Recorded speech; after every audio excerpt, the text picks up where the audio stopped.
Ito guys, ngayon meron tayo dito Epson na L1455. Ito siya. So yung problem niya, itong colored button niya. So pag nagsisirox tayo ng black, pwede siya. Pero pag nagsisirox tayo ng colored, hindi siya pwede.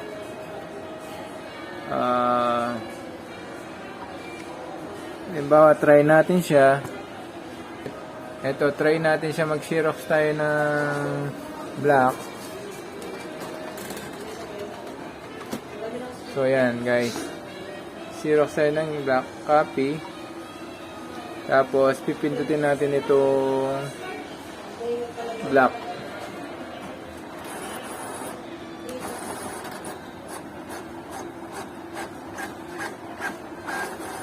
So, ito, nakapag-xerox siya ng black. Tapos guys, pipindutin naman natin itong colored niya. Ayan o. Wala siya. So, hindi siya nagre-response guys. Diba? Ayaw niya. So, ngayon gagawin natin, i-repair natin siya. Papatayin ko muna siya.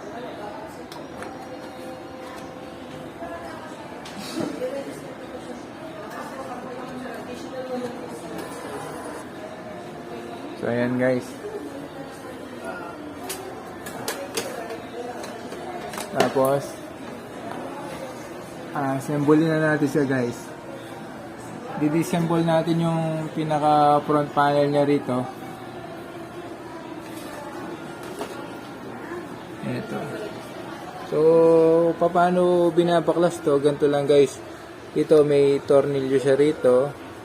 Tapos dito. Tapos meron siya rito. Tapos dito. Saka yung last yun dito. So, tatanggalin ko siya guys.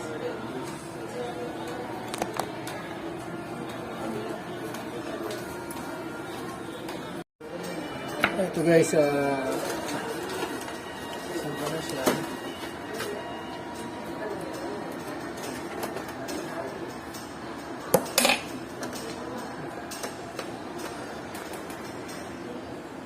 So ito,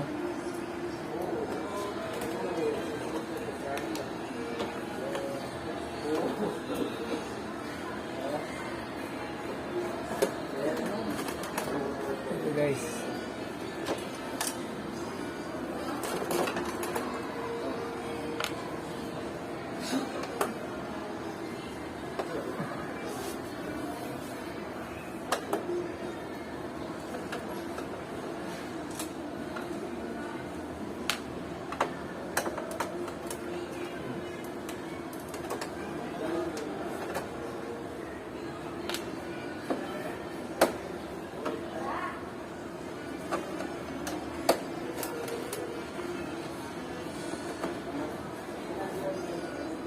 Ayan guys, tanggal na natin yung mga tornilyo niya. So, iangat na natin to. Ito, diba? Madali lang naman siyang iangat as ibalik dito rin. Tatabi muna natin siya. Tapos itong isa. Ito guys, hindi na natin kailangan tanggalin ito kasi madali lang tanggalin to, pero ibabalik natin siya. Ito lang naman tatanggalin natin yung panel niya. So, itong panel niya, yan, ganyan lang siya. Okay.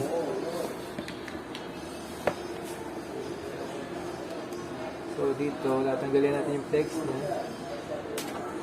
Tapos, itong wire niya, yung power. Tapos, ito, pansamantala muna natin tatanggalin din. Yan. Ito guys, lilipat tayo doon sa table para makita natin yung kung ano yung gagawin natin ito. So ito guys, nasa table na tayo. Dito natin siya gagawin. So yung nagiging problem niya, itong colored. Bali itong colored button niya. So hindi siya nagpa-function. So check natin bakit hindi.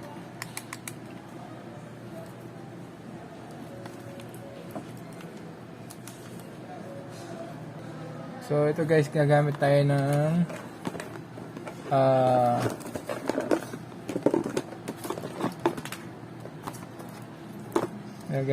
buzzer para tingnan natin kung home meter. Ito, gagamit tayo ng buzzer. So ilalagay nyo siya rito sa may buzzer. So ito, nasa off siya. So dadalhin nyo siya dito sa may buzzer.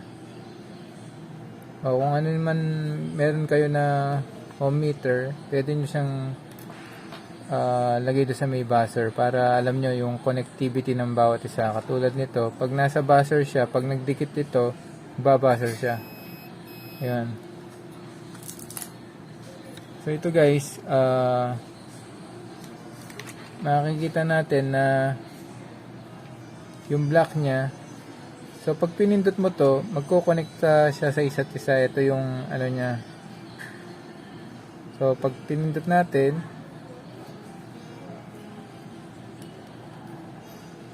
dali guys ha. Dali, medyo eto. So yung black nya, eto, pipindutin ko na siya. Ayan, kailangan mag-buzzer to. Ano ba yan? Medyo mahirap. Ito guys, medyo nahirapan tayo. So kakalagin ko muna to. Yung mga screw nya.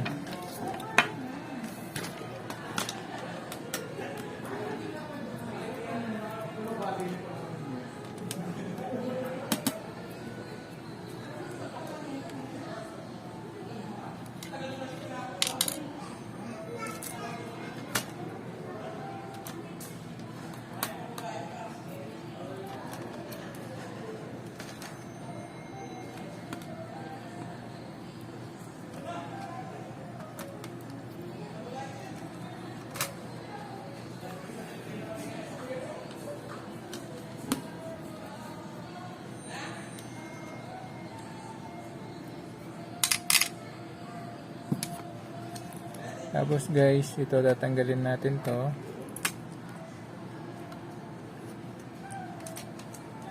So ito rin.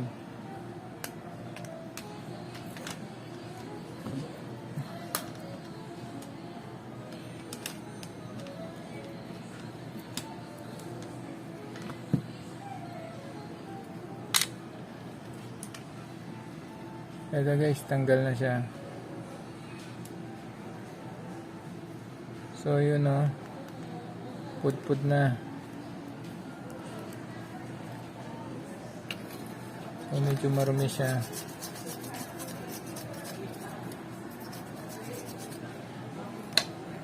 So gagawin natin guys, re-replace natin tong isa.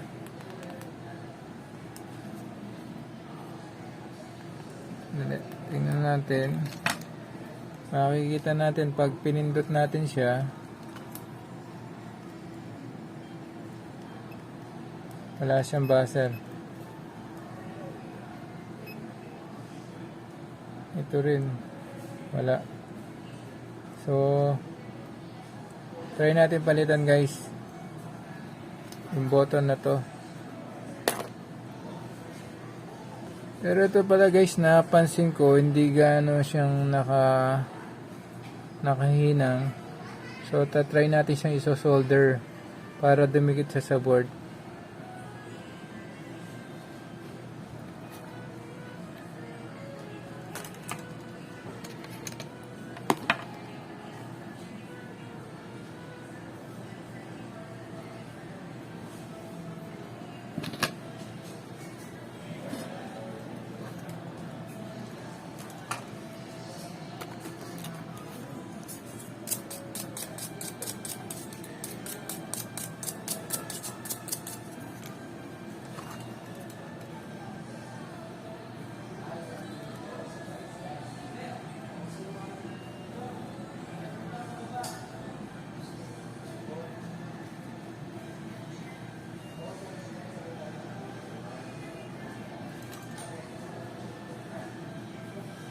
So, hindi siya nakabukas.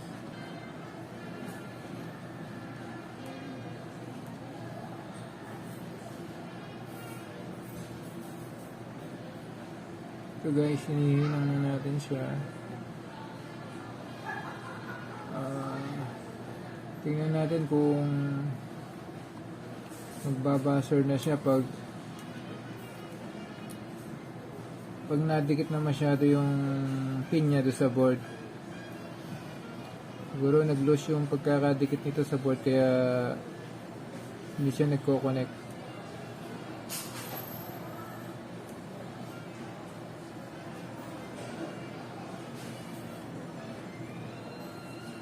Okay guys, ayan.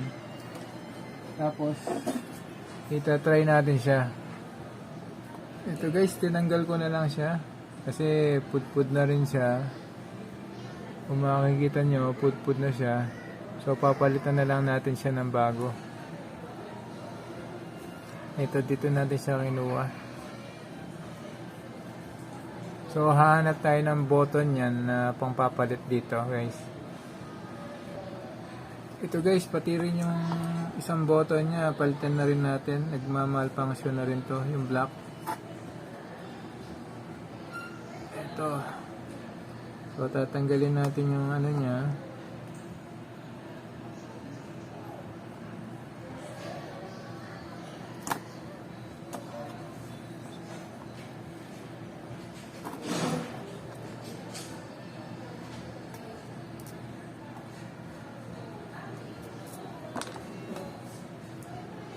And guys, tanggal na siya.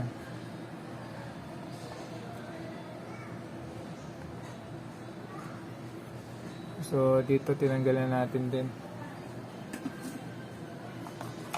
Dapat kasi guys, itong button na to, makikita nyo yung button na to, yan. Dapat pag pinrest mo to, yung pinaka ano niya, ito, dapat magko-connect tong dalawang wire niya sa likod. So, ayan, lumilipad.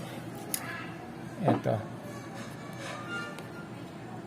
So, dapat magbabuzzer to. Wala, oh. Wala siyang buzzer. So, ito nakakonect doon sa kabila, ito doon sa kabila. So, wala siyang buzzer. Kailangan mag-buzzer to para mag-work yung button na to. So, hanap tayo ng kamukha nito, guys. Ito, guys, nakakita ko dalawa. Hindi niya kaparehas yung kulay niya, pero same function to. Katulad nito, gagawin natin, try natin yung to. Pag pinindot natin to, kailangan mag-buzzer din yung ano. Ayan. Ito, kailangan mag-buzzer, ha.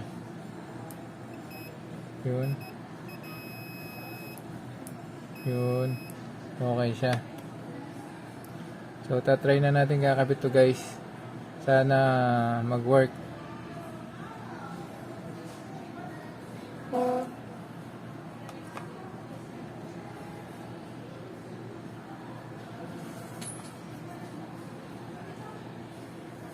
So, kita nyo, ito yung mga dalawang butas niya.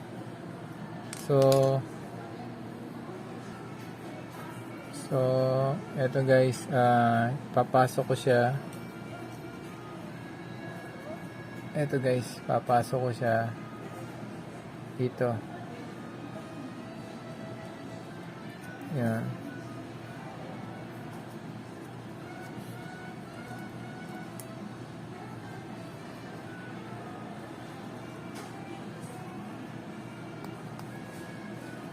So, tapos hihinangin natin siya, guys.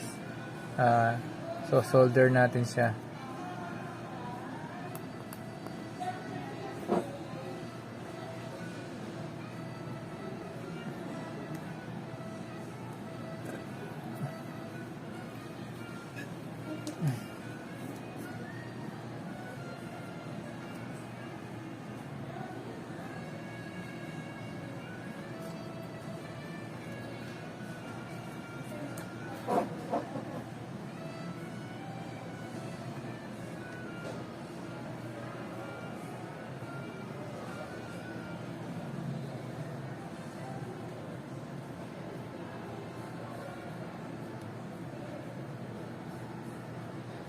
So guys, malapit na siyang, ayun na, shoulder na siya.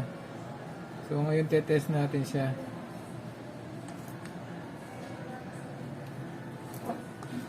Tetest natin siya ngayon guys kung nagbabuzzer siya. Kailangan magbuzzer.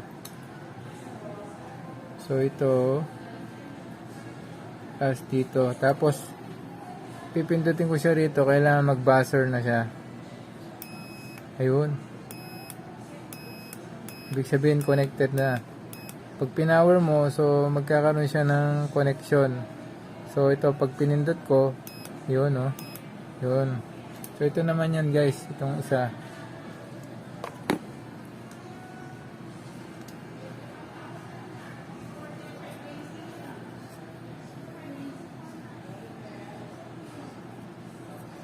So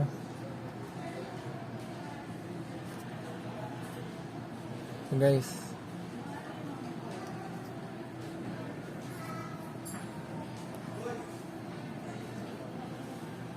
so hinangin natin siya guys ha.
So, gagawin ko para mas matibay siya, ilalagyan ko siya ng connection dito.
Tara.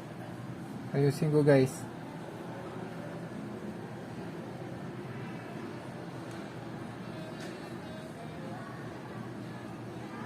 Yun.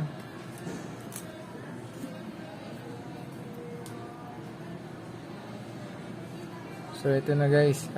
Nilagyan ko lang ng bridge siya rito para mas matibay yung connection niya sa positive saka sa negative. So tatry natin, kailangan to pag pinindot ko magbabuzzer siya guys.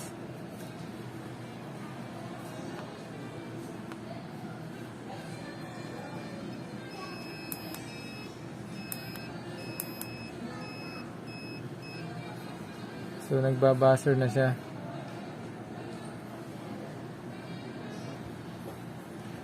So ito na guys, pag pinindot natin siya, yun.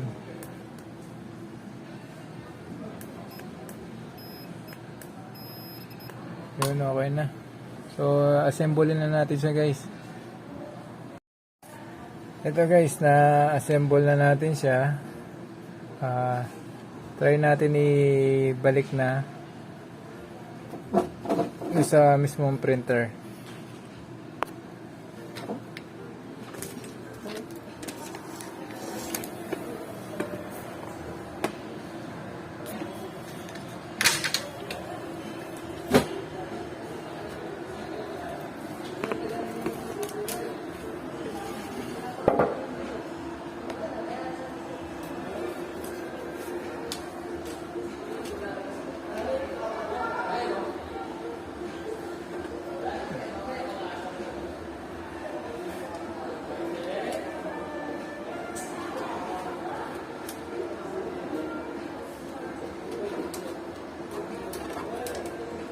itong isa dito.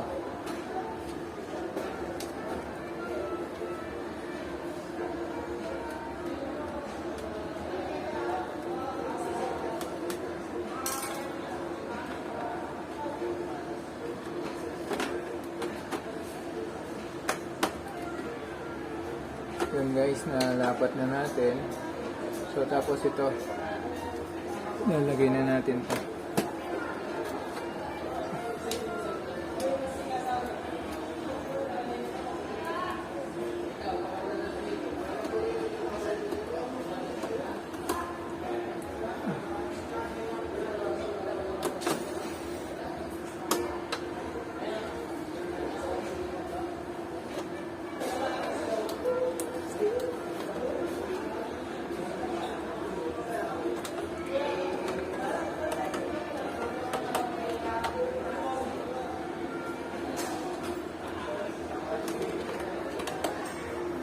Ayan guys, na-assemble na natin siya. So, try na natin isaksak. Ito guys, na-assemble na natin yung panel niya. So, sinaksak na natin siya. So, try natin yan mag-xerox tayo ng colored kung magpapunction na siya.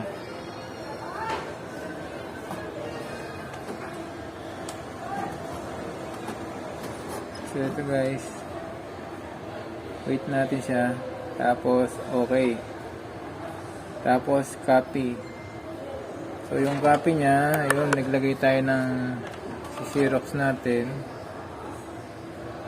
Ito, copy. So ngayon automatic, pipindutin natin tong colored. Ayun guys, nag-function na siya. So, tingnan natin yung output niya kung maayos. Yun guys, oh. Ganda. So, yun, nag-color na. Try naman natin yung black, baka hindi gumagana. Ayun. So, gumagana na yung dalawa guys.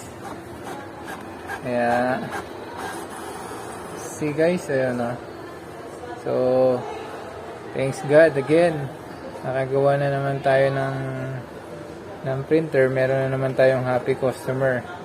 So guys, ito, hanggang dito na lang. So, subscribe nyo channel natin. Sana